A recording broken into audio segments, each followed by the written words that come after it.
Okay, we're back again. We're gonna thread. We changed to our threading tool right here. I programmed a half 20 thread for the front. Slowed down the RPMs. Engaged the encoder, the spindle encoder. Machine can't run much faster than 425. It can't pick up the thread running much faster than that. We got the program ready to go. We turn around. There again. Dab of oil. Yabba dabba do of oil.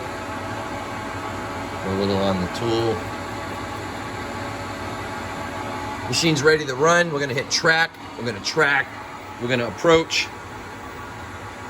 Now ordinarily when you stop turning the handle, the machine stops. But once it picks up the thread, it's gonna go.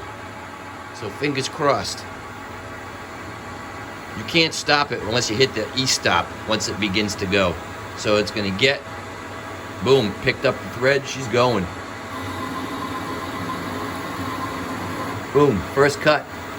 Oh, nothing crashed, everything looked good. So we are gonna go and hit stop, CNC run, and let that baby finish. Keep cutting them treads. We'll keep putting oil on it though as we go.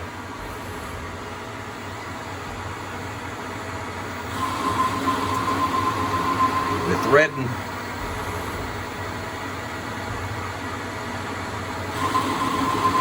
I'm holding the camera for your pleasure. So let's hope it comes out good. Usually while I'm threading, I hit it with the file. Top off the burrs on the threads, but I can't do that while I'm holding the phone. Let's keep threading.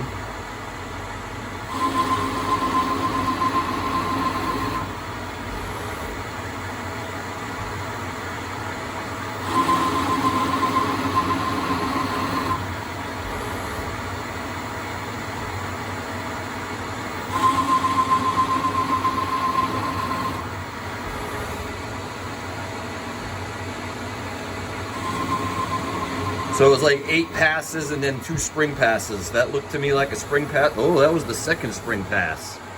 Okie doke. So that's that. I would have done this before it stopped. I'm doing it with one hand now, but flat file in those threads. Just take the burrs off. Like I said, I would have liked to have done that before the spring pass.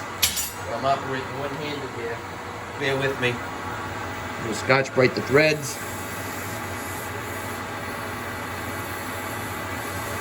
And that's essentially threaded, but I gotta inspect them. I gotta run a nut on it, thread gauge, make sure it's good. If it's not good, I'll make some tool offsets, run it again, run it again, run it again until I like it, until everything fits nice.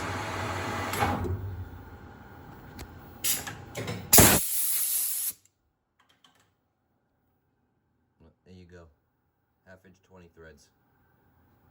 I'm gonna cut the keyway next. We'll come back when we set that up.